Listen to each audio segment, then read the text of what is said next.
Hi there, my name is Steve Gearhart, and this is my panel, Japan's Century or So Suck, How Anime Portrays the Warring States Period, for OnCon 11. Yes, OnCon 11, I always enjoy putting videos up here for you guys. It's always a lot of fun.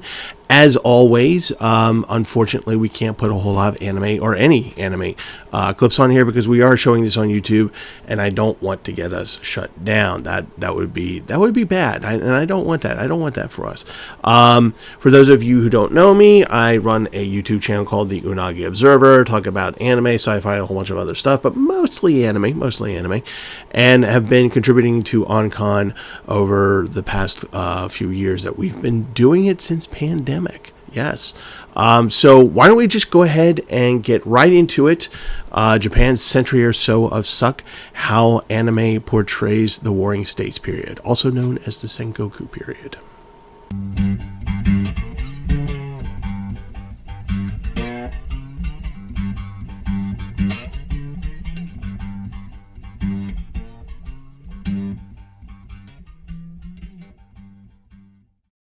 Needless to say, there is a ton of anime out there that is somehow related to the Sengoku period or the Warring States period.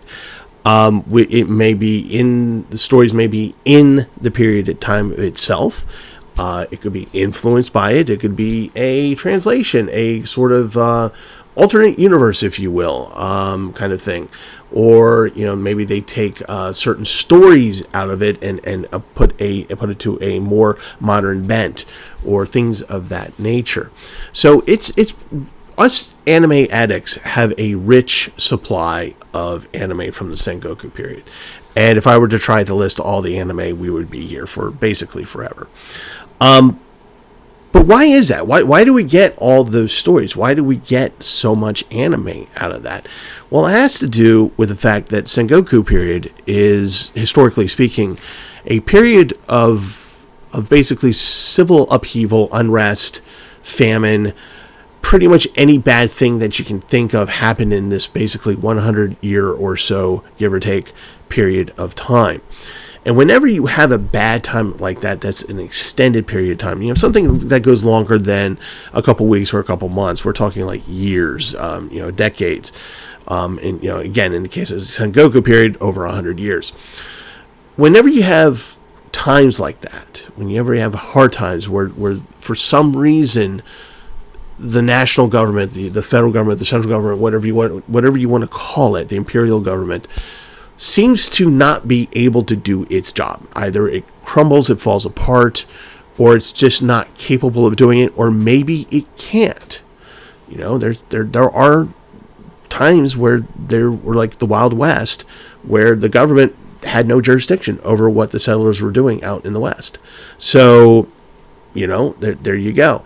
So what happens? How do these stories come out of times like this? Well, because that's what folklore is. So folklore is very regional. It's very localized. And, I said before, the Wild West is an example of a period of upheaval and civil unrest. As Americans went from the east to the west to find gold, to get land, to be farmers, to start a new life. They went beyond the ability of the government, our federal government, to protect them adequately, to be able to govern them adequately. They went into what's called the territory. And some of these places were not actual territories. They were actually just land that we just kept going west.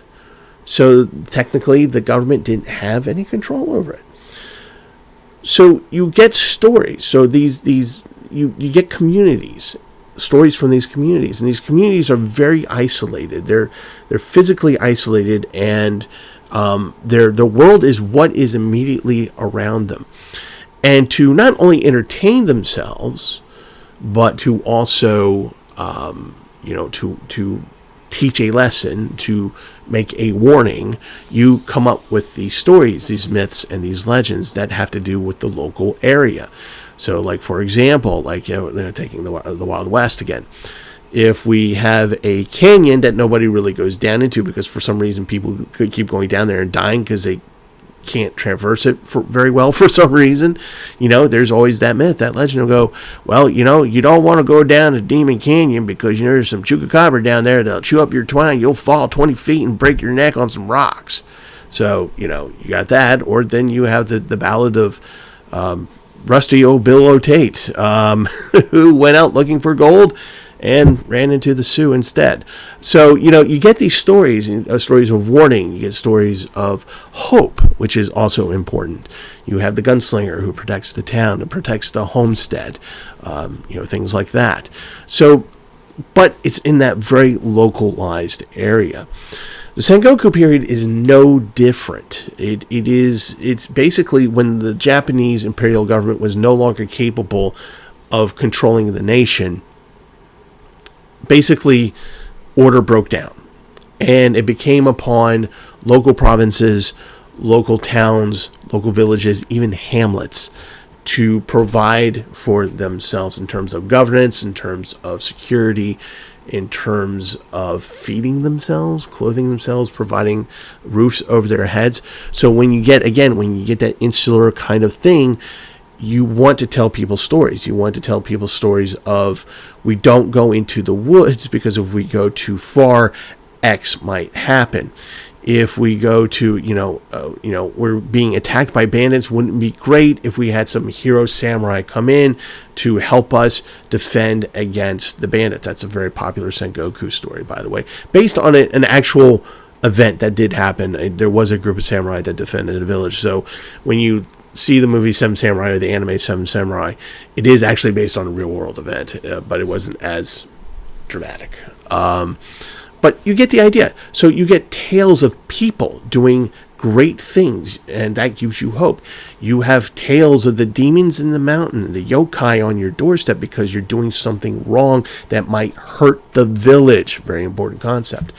And the other thing about the Sengoku period in terms of folklore, and the reason why I think that the era of the Sengoku era, giving us all these stories, is more richer, is largely due to the religion of the time. So Buddhism and Shintoism were something that people just, that was a daily belief. There wasn't, nobody really questioned it. That's what you did. You were either a Buddhist of some Buddhist sect, or you were a Shinto, and you worshipped at the local shrine. These things provide really good folklore. You have the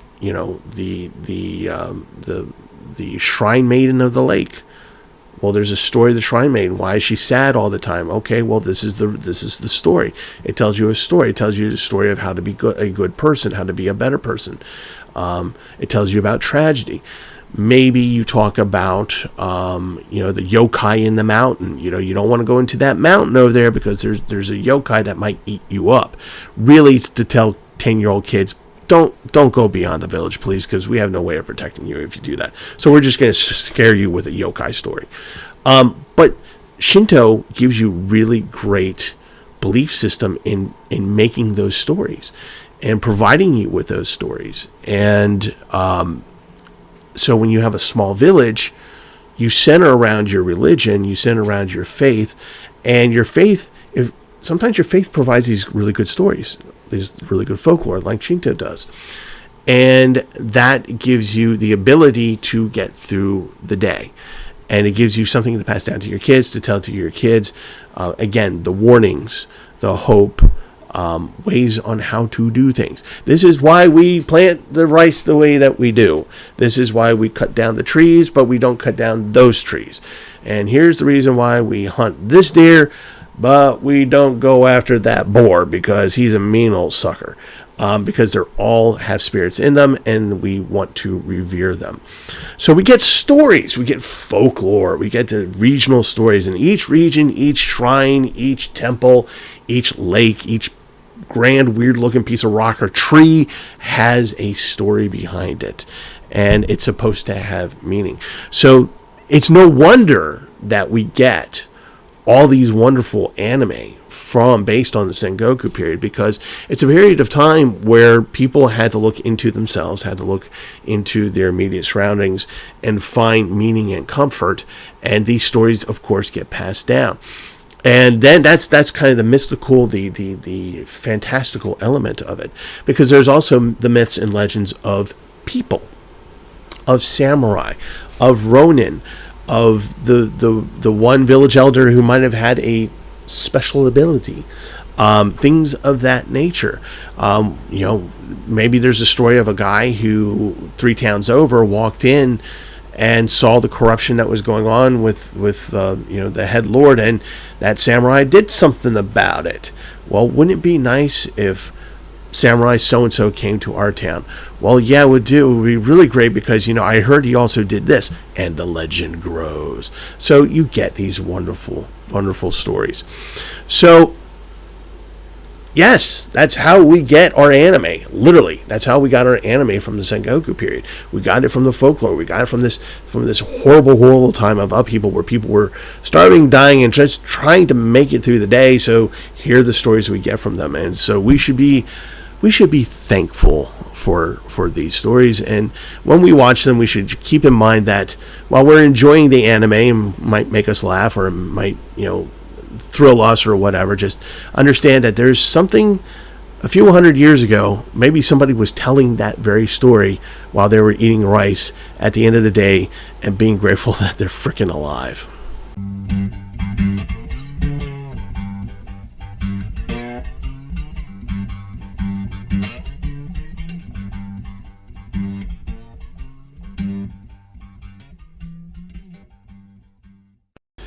Okay, so we should probably start talking about what was going on during the Sengoku period, and how did it even start? Because each period of unrest that goes on for a long period of time has an interesting story behind it. For those of you who don't know about the Sengoku period and how it started, basically it's the result of what happens when nobody wins a civil war. You heard that correctly. And I'll get into that in a minute. But first, I want to kind of give you an idea what life was like during the Sengoku period. So if you were, basically of nobility, or if you were in the imperial family and you were one of the members of the remaining shogunate, then life was decent to good, because you had the wealth and you had the people to protect you. The problem, of course, being that the shogunate had fallen apart, and that their area of protection was literally just Kyoto. Same thing with the imperial family. So everything became basically provincial. And so as you are at the top of the provinces, the major daimyos, and you work your way down, of course your wealth and status goes appropriately, right? So then when you're the majority of the people, which are basically peasants and farmers and artisans and merchants and things like that, life is really rough for you. You don't have it as good. Every day is a struggle, literally. So you have to make sure that you're fed every day, that you're clothed every day, that you have a roof over your head every day, and that you're able to provide for your local lord, whoever that may be. And hopefully you have a good local lord who doesn't try to squeeze everything out of you and leave you with nothing, which is most often the case during the Sengoku period. So, not only are you contending with the fact that you're just trying to make it through the day, you also have to worry about famine. When you don't have a strong central government to help you with your infrastructure breaks. If you can't fix your infrastructure, then you've got problems. So you have those problems. Roads don't get maintained. Maybe the irrigation fields are not working as well. And as a result, sometimes things like famine occurs. So not only are you able to not be able to produce as much for your local lord, but you can barely produce enough for yourself. But your local lord comes in and says, no, that's mine. Thank you very much. Here's your 1 grain for your family. Yeah, see ya, bye, peace out. That's a thing. Then, of course, you have what we all know about the bandits, the former samurai who become ronin, who decide just screw it, I'm going to be a criminal, and they band together and they start raiding other villages, not because they want to be warlords and have their own kingdoms, but because they're actually trying to survive, and that's how they know how to do it. So they, believe it or not, they're actually just trying to make it through the day themselves. So they're attacking your village because you're making rice. You're farmers, you're rice, and that's what they want. They're not really looking for gold. They're looking for food. They're looking for clothes. They're looking for comfort. They just want to be able to not have to worry if they're going to live the next day or not. Then you have, of course, all the wars that are going on. Excuse me. All the wars that are going on that, from one clan to another clan, maybe one Daimyo wants to have extend their province, and they decide to try and take on someone else. Whatever the reasons may be, who gets caught in the middle? It's always the villagers, right? So now you have to contend with these armies coming sweeping through, maybe burning down your homes, maybe burning down your fields, and making things hard on you, and maybe being stabby on you and killing you and your family. If you happen to make it through that, then the local lord, if he survives the attack, comes to you and goes, okay, we got to rebuild, chop chop. Life is not good during the Sengoku period, right? Okay, so things are not going well. So just to give you an idea, so that's why whenever a hero shows up, or that's why Shinto religion is so important. It's how do you get through to the next day, to the next panel, so to speak. So yeah, it really is a time of suck. So let's take a look at how we went from one of the most sound structural imperial dynasties to 100 years of complete warfare where the emperor had absolutely no power to do anything. So just to recap on what a shogun is, the shogun used to be a temporary position. It was not a full-time position. This was something that the emperor, who was engaged in putting down a rebellion, wanting to invade someone, or just engage in a general war, they would appoint a very powerful daimyo, a very capable military leader, to take over basically the entire armies of the imperium and go to war. Shogun itself is a title that is basically military commander against the barbarians. The barbarians, of course, being the Ainu in Hokkaido. Obviously, this changed over centuries until they became a full-time position, and the shogunate became more powerful than the emperor. This started in the late 1100s, and the emperor that we can start with, that we can kind of start to point the finger to, is Emperor Go Shirakawa. And the interesting thing is that Shirakawa was actually quite intelligent, quite wily. He was a political mover and shaker, and he had only one real rival, and this is a guy named Minamoto no Yoritomo. And these guys often went at it with each other in the realm of politics. To the point where at one moment Shirakawa decided to become what's called a cloistered emperor. And basically what that means is that he basically retired as being emperor, but he was still technically emperor, but he was in kind of like in a palace / shrine, and the idea was that he would become more in tune of more of the sort of cultural and religious aspects of the position. He would name his successor, and the cloistered emperor would then advise the current emperor. Well, Shirakawa was a force to be reckoned with, and he went through 5 emperors as a cloistered emperor himself. So he went through 5 different emperors, all family members, of course. And the reason why he did that is that he would choose people who would fit the need at the moment. And then he would talk to that person and talk them into giving up the position for a more capable person for that need. So he was able to do that basically 5 times. On the 6th time, though, that's when he chose, well, someone he probably shouldn't have chosen. And also the fact that he didn't count on dying before this person grew of age. So as a cloistered emperor, he chose the 3-year-old Go-Toba. And Go-Toba became emperor as decreed by his uncle, Shirakawa, and at age 3. Yeah. So so obviously Shirakawa was still in charge, but Go-Toba was supposed to be the next ruler coming up. And much to everybody's surprise, in 1192, Shirakawa died and left Go-Toba to be the actual emperor in rule itself at age 12. That's when his political enemy, Minamoto no Yoritomo of the Kamakura region, said, oh, my main adversary is out of the way. Now I can realize my own goals. And he went up to Go-Toba, and who was very, very young, and apparently had no really good advisors, and became a willing advisor to Go-Toba. Now, here's the thing. Go-Toba hated being the emperor. He was very much happy to let Minamoto to take on more and more and more responsibilities as he grew older.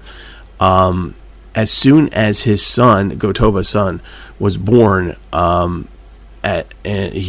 Go-Toba gave up being an emperor. He became a cloistered emperor himself at the age of 18. So, what was to happen? So Minamoto took the opportunity to declare himself as a permanent shogun.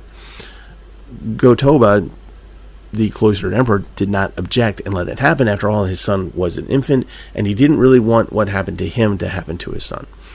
So this enabled Minamoto to control Go-Toba's son and restrict his son's duties as to strictly ceremonial and a little bit of input into the justice system. And from here on out, this is basically how the emperors did their job from then until the Meiji Restoration, several centuries later. And here's the thing, though. Minamoto founded the first permanent shogunate, the Kamakura shogunate, and it actually worked. And the system worked to the point where they were able to continue the shogunate system, continue having the emperor being a basically non-entity except for some ceremonial stuff and certain really important justice decisions and, of course, executions, because, why not? But Minamoto was basically the first true shogunate. So with the decline of the power of the emperors and the ascendancy of the shogunate itself, this system actually, like I said, weirdly worked very, very well for many, many centuries. And as the centuries wore on, the shogunates developed a system on how to perpetuate their houses. So there's only been about 4 or 5 shogunates in the total history of Japan. And that kind of is a testament to like how well the system worked.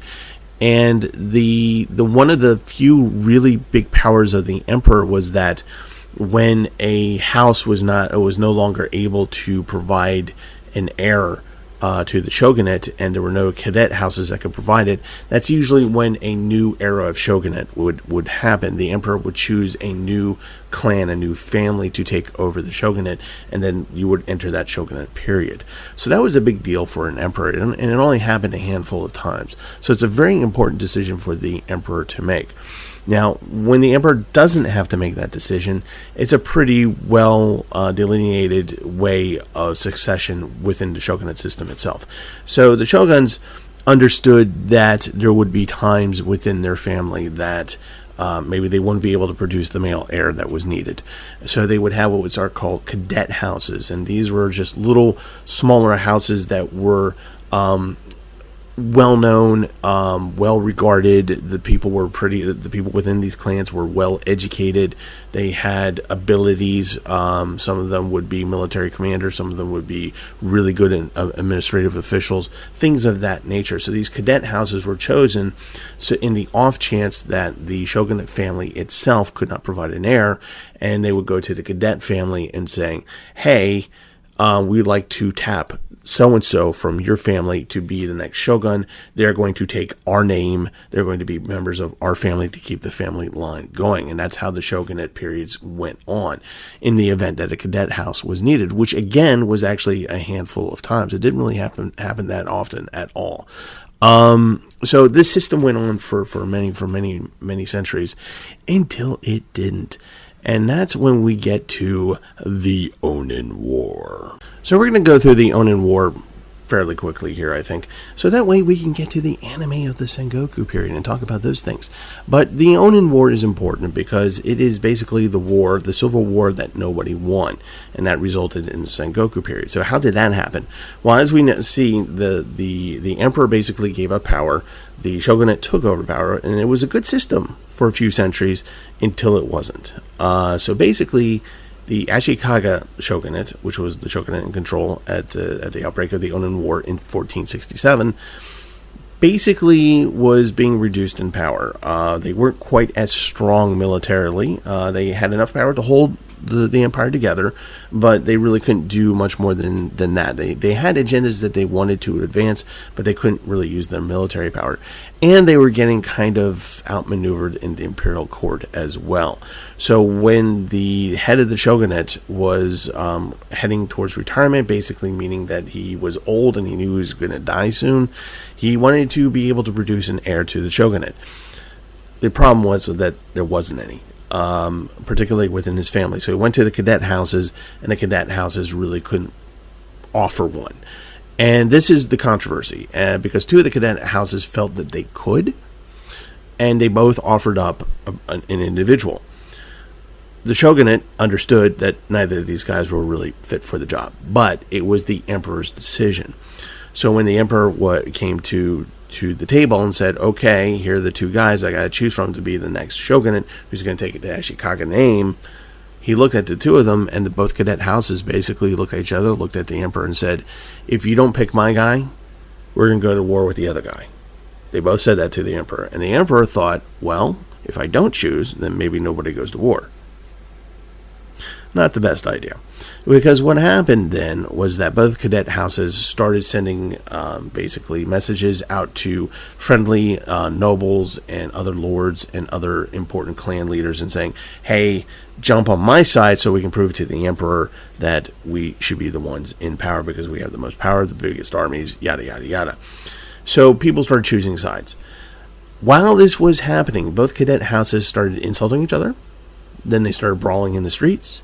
Then there were duels to the death, and then there was revenge duels to the death, and then it just basically became open warfare in the streets of Kyoto, which resulted in basically fire arrows being lobbed into the castles of each cadet house, which started the Kyoto Fire, which made the Ashikagas do one of the few things that they were able to do, which was protect the emperor and get the emperor out of Kyoto. So as Kyoto was burning, all those people who were taking sides of the cadet houses were looking at each other and said, "Crap, we're going to have to go to war." And then the Onin War started in 1467. Both sides went at it. Basically, the winner was supposed to become the next shogunate of the Ashikaga shogunate. What happened was instead, both cadet houses wiped each other out. So there was no winner. So by 1477, everyone's looking at each other. Okay, we fought this 10-year civil war, and we have nothing to show for it.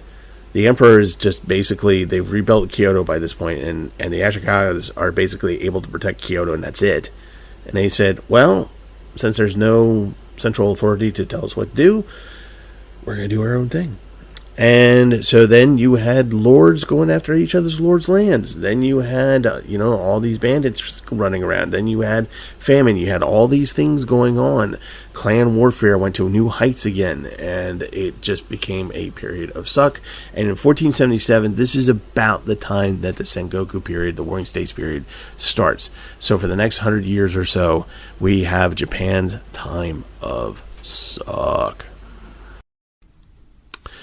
So you can kind of see how bad it was and why I call this Japan's century of suck, so to speak. The Warring States period, the Sengoku period, was not a cakewalk. You can see how badly good stories were needed by the people, not just for entertainment, not just for warnings and kind of moral, ethical stories to tell their kids to hopefully make a better life, but also just at the end of the day, some hope, some type of light at the end of the tunnel with, stories of maybe heroes, of mythical beings that might come to help.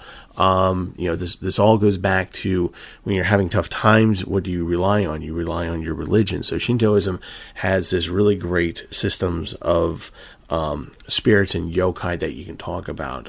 It was also a time of samurai that were walking around and trying to do the right thing, so to speak, and ronin looking for masters and trying to do the right thing. So people hoping that the hero will come, hoping that the spirits will help alleviate life somewhat a little bit during this time of really bad, sucky things. So there we are. So now, today, we still get these stories. And we get them in manga, we get them in light novels, and of course we get them in anime. So let's go ahead and start talking about some of the outcomes of the Sengoku period, of the Warring States periods. How anime came from this time of suck.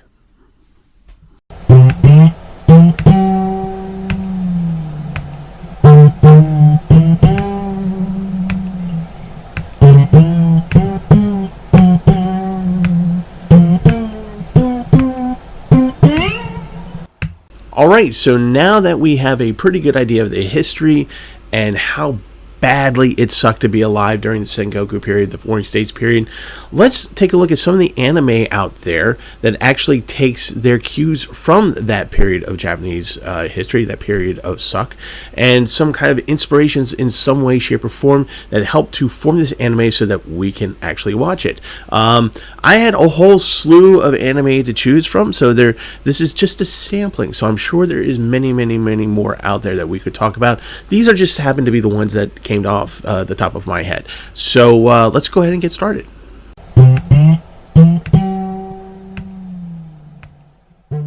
So let's start off with a really heavy one called Azura. So Azura came out in 2012. It's a Toei animation movie. It's about 75 minutes long. The director is Kiichi Saito. And if that name sounds familiar, because he's been everywhere. He's one of those guys that has been in part of anime for a very long time. He's been in so many well-known projects, and he's done everything from character designs to original concept to mecha designs, key animations, you name it, he's pretty much done it. Just to give you an idea, I believe he did key animation for Char's Counterattack. He was actually the guy who created Big O and came up with the mecha design. So he considers Big O his magnus opus, so to speak. So he did this movie, Asura, it was released in 2012. And one of the reasons why he did it was because he wanted to do a movie that was sort of, in the end, life affirming. Basically saying, things suck right now, and but it can get better. You just have to get through the suck. And it was in direct contrast to all the crap that was going on in Japan in 2011. Remember how bad that of a year Japan was having that year. So he wanted to make this movie. He was kind of inspired by the resiliency of the Japanese people, and he just kind of wanted to make this thing so that people can gain hope out of it. So the topic he chose, of course, was child cannibalism. So basically what he drew on was during the Sengoku period, amongst all the problems that are going on, one of the things I've mentioned before is famine.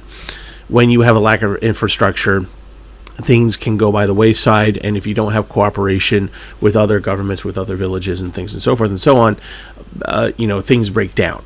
And since Japan is very agricultural based, especially during that time period, bad things happen. There were a lot of famines that happened during that 100-year period. And as a result of that, a lot of people died. A lot of people were orphaned. Children were orphaned. Asura is such an orphan.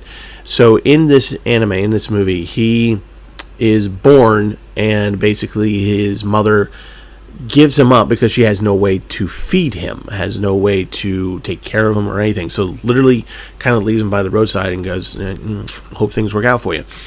So he kind of lives this life. He's never really learned how to read or speak. So he's very almost feral-like, and he's just this kid, and he's walking around with an axe.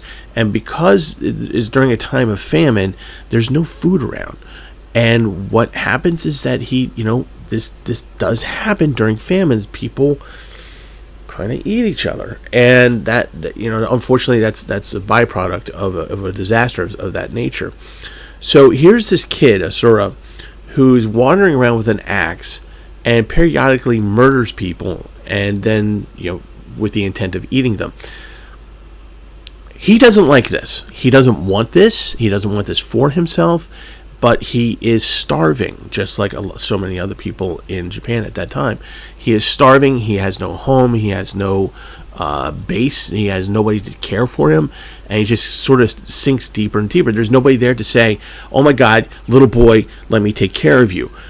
And the one time that it does happen, this villager girl sees what's going on and tries to help him. She knows that he's kind of wanted by people because he's killing people and eating them, but she's trying to see the good, right? She's trying to say, you can be better, and he starts going down that path. And then to help her, because she and her father are dying of starvation themselves, he goes out and he kills a horse, and he takes the meat off. And he goes, he has no language skills, so he's trying to present the meat, and she thinks that it's human meat, that he's trying to get her to eat a human, and she casts him off. So he goes off in this direction, and he goes off, and basically the movie is just kind of like him trying to get out of this cannibalism. He doesn't want to do it. He hates it. He hates himself, and it's a little boy. And so it's this travel that he goes on, this journey that he goes on.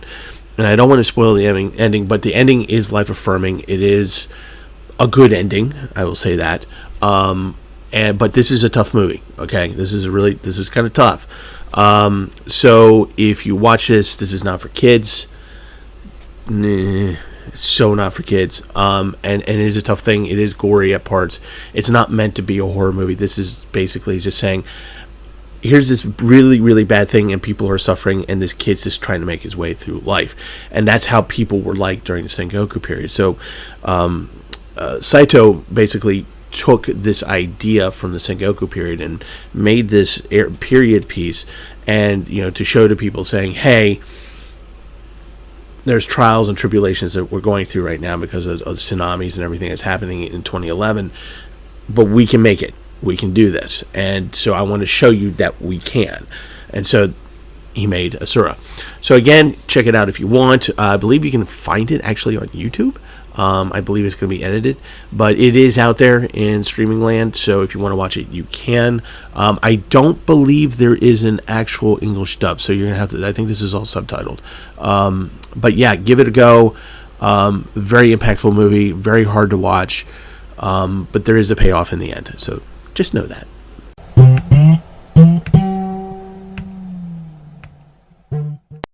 All right, this next one is called House of the Five Leaves. This is kind of interesting. I recently just came across this. It's it's an anime from the 2000s, but yeah, it kind of piqued my interest as actually part of a panel that I did at Gen Con. So anyway, House of the Five Leaves, what is it? It is a manga that had about a 5-year run between 2005 and 2010. In 2010, it became a 12-episode anime. The creator is Natsume Ono. So it takes place in a kind of weird time. It's towards the end of the Sengoku period, kind of that gray area where things are starting to coalesce again, where there's a little bit of structure. Government's not quite there yet, but they're definitely on the upward trajectory. And this is probably a couple decades before it moves into the Edo period. So the reason why I enjoyed this is because this is an example of how I was saying earlier that bandits, even though they're doing the wrong thing, really, they're just trying to survive. So this is a group of criminals that is just basically doing the same thing. They're just trying to survive, trying to make their way through the world, and these are the skills that they have, and this is what they do. The main character is a guy named Masa, who is a Ronin. He keeps getting fired from job to job to job because he's kind of timid. He basically wants to be a bodyguard. And it's not that he's lacking his skills of being a samurai. He's actually quite good at it. It's just that he's a timid guy. And, you can't be timid and samurai at the same time. So he's having this problem of fitting into his own skin, so to speak. And because he can't find a job as being a regular bodyguard, he travels to Edo in the hopes of doing that, and nobody's going to hire him. He comes across this guy named Yachi, who turns out to be actually a person who was adopted by a prominent Japanese family from another family as a way to kind of connect families and fortunes together, but he was kicked out by the foster mother. And so he goes to Masa, the Ronin, and says, I need a bodyguard. And so Masa is like, okay. And then it takes him a little while to figure out that Yachi is actually a kidnapper, and that he wants Masa to be there to protect him when they do the money exchange. So Masa figures out after a little while that he's actually part of this criminal organization, which involves a tavern keep owner who has sort of robbery skills, a former shinobi, a person who's able to spy and get intelligence, and a former geisha who owes Yachi a debt of gratitude because he actually bought her out of a brothel. And so she kind of helps, kind of strategizes their exploits. So this is the House of the Five Leaves. And they're basically trying to make their way, trying to make enough money so that they can eat, so that they can provide for themselves and provide for their families. For example, Masa is actually taking part of the money and sending it back home to his family so that they can eat. So these are people with good intentions, bad ideas, is I think the best way to put it. So they do their criminality of basically, they specialize in kidnapping people, holding them for ransom, and then getting that money, and of course, divvying it up. As Masa goes through this organization, and he kind of goes, he's kind of looking at Yachi, and he kind of wishes that he could not be so timid. But Yachi is just like, keeps pointing out to him, going, dude, when things go south and you protect me, you're like a hardcore badass. You just take out everybody. And Masa's just like, I don't know what you're talking about. So it's just kind of funny you have that dynamic. But so they all come to this tavern called the House of Five Leaves, and that's where they kind of headquarter there, and that's where they do their thing. So it's kind of interesting. It's kind of a gray area in terms of time, but again, this is just this kind of notion and this story of saying, here is a bunch of people who have been badly affected through either the Sengoku period itself or bad decision making in some cases, and their lives are kind of crap right now as a result. So instead of going through life alone, these people and like failing to provide for themselves and others, they sort of get together. It's like a losers club. They get together and they just kind of go, let's work together, do the things that we know how to do, and help each other out. And in the process, we actually become friends, and we become a family, we become a unit. We support each other, we take care of each other, we look after each other, and we look after each other's interests. The tavern owner has a daughter that he's very protective of. Obviously, the others are just like, we are too. So, things of that nature. So it's just kind of this idea of just saying, even bandits have to provide. They might have good intentions, and this might be the only way that they are able to do things, but it is, in the end, about survival. And sometimes it's just easier if you just have a bunch of like-minded individuals around you to help you in that goal. Very interesting. I'm not trying to say that crime pays off, because that's actually not the message of this anime, but please do give this a watch. It's kind of interesting, kind of fun.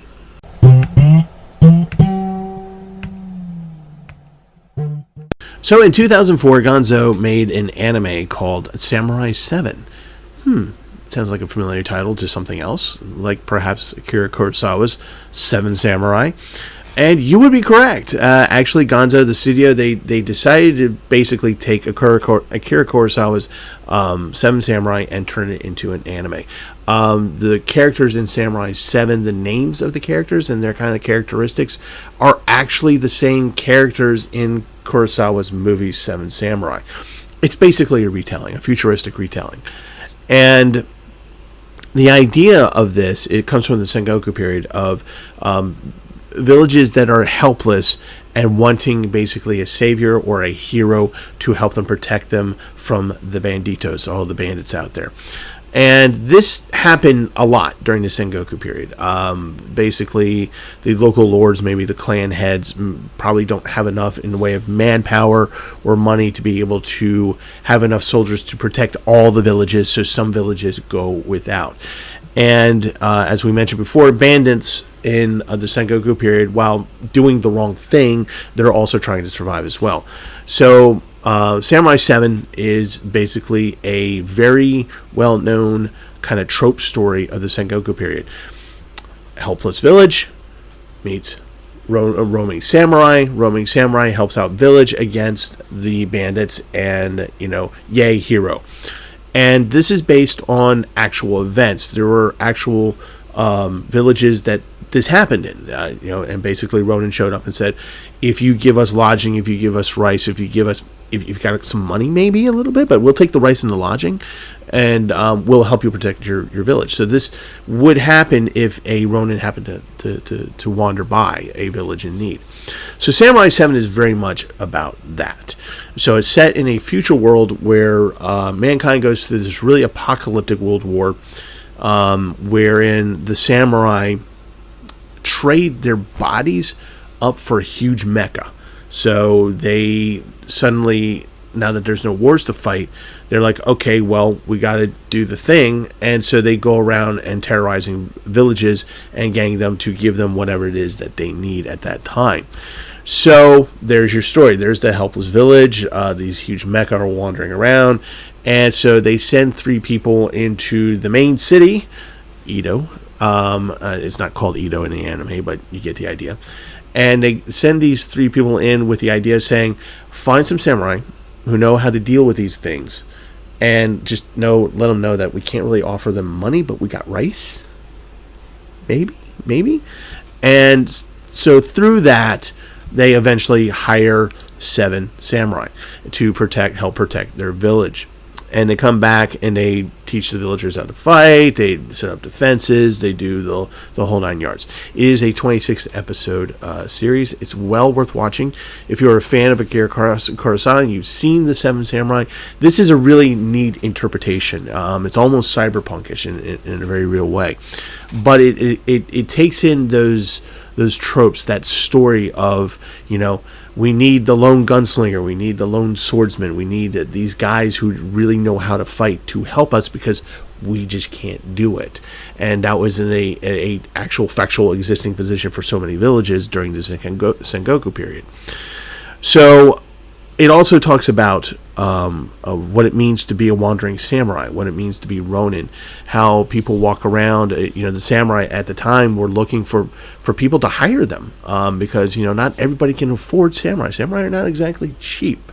And so, these guys are looking around for jobs, basically. And they get hired to do bodyguard work, to help a village. No deed is too small, so to speak, because they got to eat, right? And so, and also you have this idea of nobility of the samurai, insofar that these 7 samurai in the anime and in the movie itself, they're willing to do everything for rice. They're basically saying, oh, wait, I get to have a full belly. My belly hasn't been full in like a week. So if they're willing to give me rice and all I have to do is fend off some bandits, I know how to do that. I can do that. So bring it on. Let's do it. Let's do the thing. So they come in and they do the thing. And it shows this Bushido code, teaching people how to be a samurai. Like there's a subplot where it shows where this one sort of apprentice comes up and he wants to be a samurai. And the leader of the band who's protecting the village is like, are you sure? Because this is what it means. And they kind of go through that whole thing. There are some sad points to it. It is basically a retelling of Akira Kurosawa's Seven Samurai. So if you know the movie, there are certain plot points in that movie that do exist in the anime. It literally is a futuristic retelling of the movie. So do I recommend this? Yes. I know that this wasn't really supposed to be a recommendation video, but it just exemplifies that trope story of the village needs help and their samurai happens to show up at the right time. So please give this a watch. I think you'll be entertained and it'll be very interesting. And if you haven't seen Akira Kurosawa's Seven Samurai and you do watch this, please watch that movie as well, because that's got some stuff in it that is pretty quality entertainment. So yeah, there you go.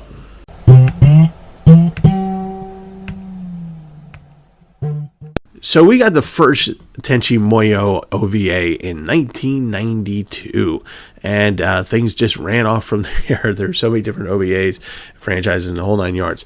But the interesting thing about Tenchi Muyo is that when you watch it, your first impulse is probably not going to be, oh, Sengoku period inspired things. As a matter of fact, you're probably going to look at it and go, wow, this feels more like inspiration from the actual Tokugawa period, the Edo period, where we're talking about noble families, shoguns, and things of that nature. And but the thing about Tenchi Muyo is that if you watch it from the very beginning, the part that kind of there are two aspects that harken back to the Sengoku period, and they're intertwined, and it has to do with the story of Ryoko. So the idea here is that Tenchi is the heir to the Misaki Shrine. His grandfather Yosho is the one who's actually running the shrine, and he's teaching Tenchi how to do the job, how to be a priest. And Tenchi, and it's I believe it's a Shinto a shrine, if I'm not mistaken, but basically the idea is that the shrine also locks in a demon. And this demon had 700 years prior terrorized the village down below, and Tenchi is to never go to the actual chambers where the demon is actually enslaved or imprisoned. And of course, what does Tenchi do? He steals the key. He goes to the location, and he goes to this very, very Shinto thing going on, where you have all the ribbons, you have all these warning signs, you have like the little shrine house that has the pommel of the sword, and he's like going, ooh, what is all this stuff? And he does a thing, and suddenly doors start opening. Basically, cave doors start opening. He goes in and unwittingly releases Ryoko from her slumber. It goes on to talk about the story of Ryoko, how this samurai came from above, riding on a magic cloud, so to speak, spaceship, and fought this huge dragon that was terrorizing the village down below. And he was able to, with great effort, imprison this dragon into this mountain in this little cave complex. And that is the basis of this shrine. And this shrine is there to protect the village from this demon, to keep the demon in there. Now, these are folklore stories. So, when you're talking about Sengoku period, you're relying very heavily on folklore to teach you things, to tell you how not to do things, not places where not to go, that it's not safe. You don't let a kid wander around a cave complex, right? So what do you say? You say, okay, well, there's demons in there. So the kid goes, I don't want to deal with that. And unless you're very curious, like Tenchi. And Also, you have religion. Religion gives you a level of comfort. So you have Shinto and Buddhism going on during the time of the Sengoku period. So you would have these shrines, which are really orderly, right? They're very clean. There's a big emphasis on keeping things clean, very simple. There are a lot of rituals going on that are supposed to, each little thing does a thing that means a thing. So everyone has some type of order. This is important. So these shrines are like one of the oases of order during the Sengoku period. You can go around into a village and it can be a mud pit and people are just starving and bandits are coming in being stabby. But when you go to a shrine, things get calmer. There's order. People just don't walk in and just start burning things up. You just kind of just take a moment and go, okay, should I be doing this? Because if I defile this shrine, am I going to have to deal with the demon of the mountain, right? So these are very important things with which to protect people. It's the idea of a story preventing bandits from coming to your village, because if you believe in yokai, if you believe in spirits, if you believe in these things, then you're going to not want to offend the spirit of the mountain, right? So you don't want to accidentally release Ryoko, because Ryoko is supposed to be this huge ass dragon that's going to come out and take your little band of bandits, right? So you don't want to do that. So there you have the shrine protecting the village. And then again, we're going to talk about order. There is a hierarchy. You have people that take care of the shrine, and you have the shrine priest, and you have the people in between. There is a hierarchy. There is order. People have jobs. People have a meaningful thing to do. They get fed. They help other people. Someone will come in with prayers. Maybe the priest can offer a kindly word. Maybe they can actually do something for you. But in this area that is very clean, it's very immaculate. Trees are shaped. Trees are venerated. A stone might have a spirit in it.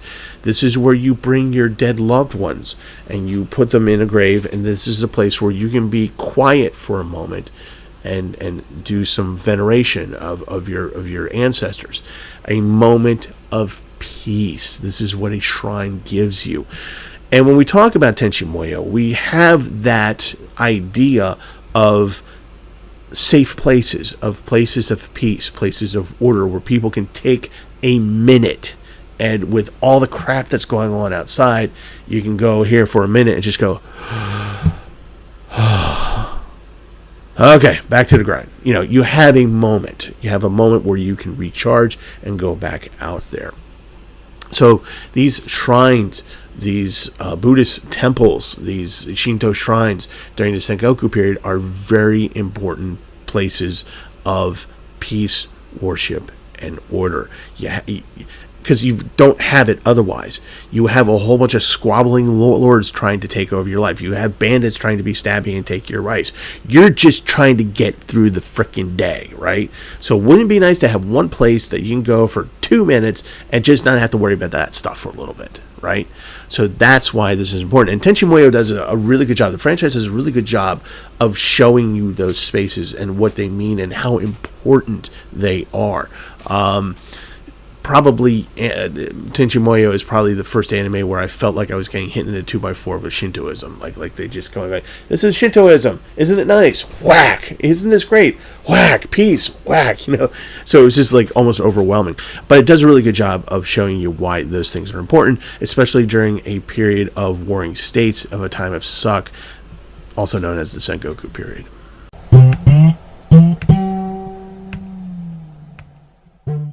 All right, according to anime law, when I bring up Sengoku, at some point in some time, I'm going to have to talk about Inuyasha.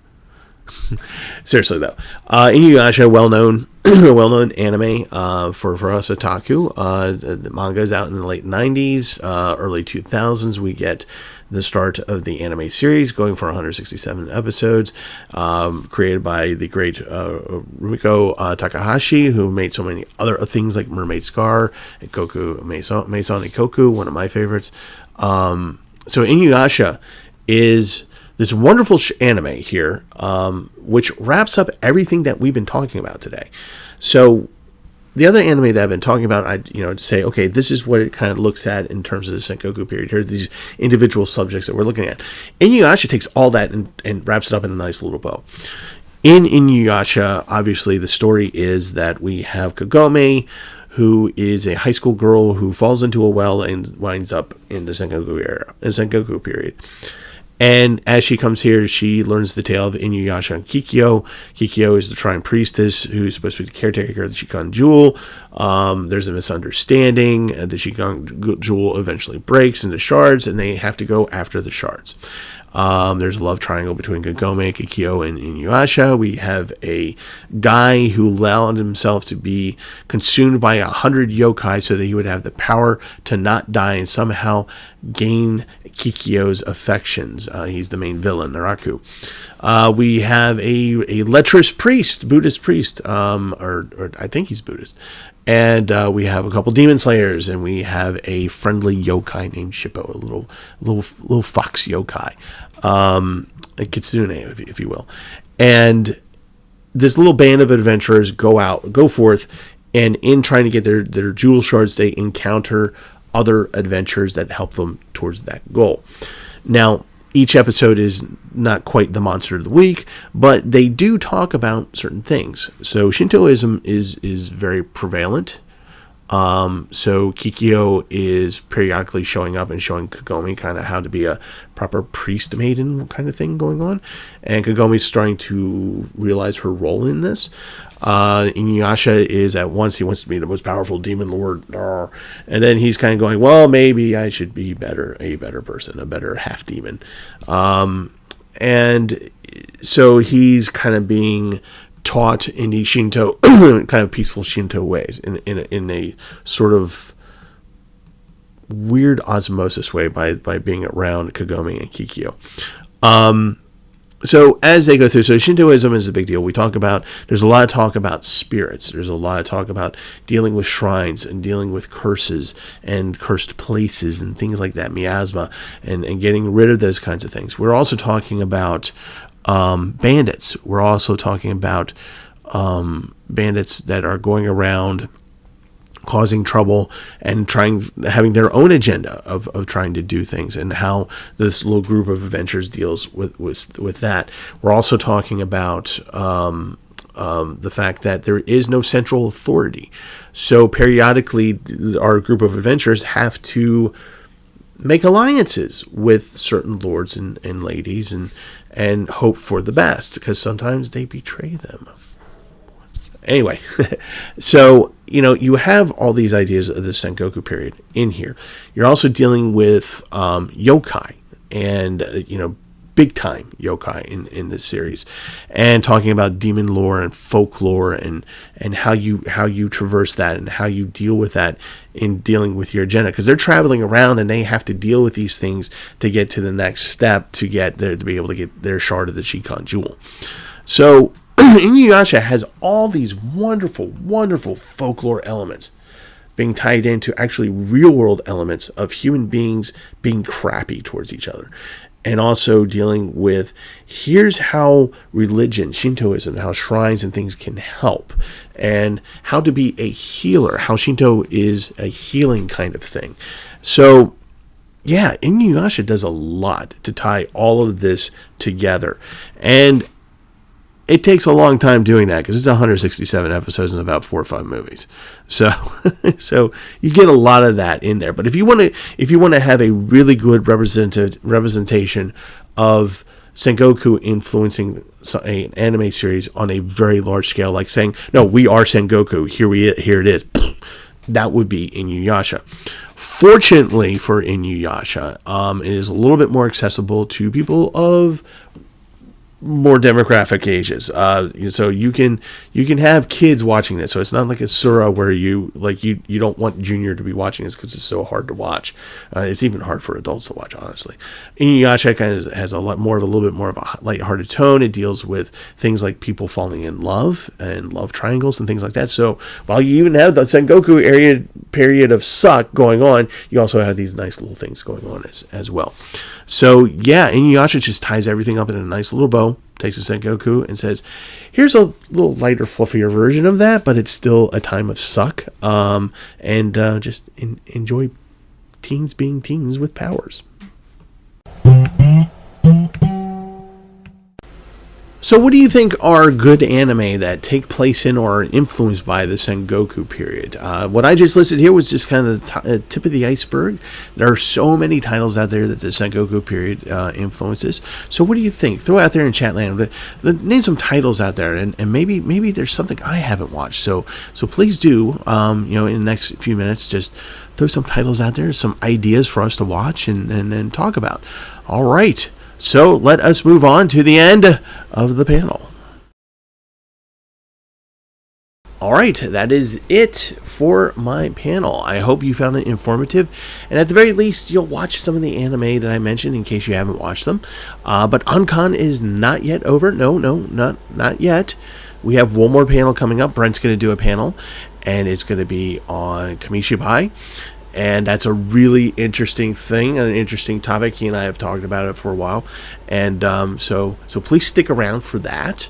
And in a moment, I'm looking forward to answering any questions you might have. So let's go to the Q&A.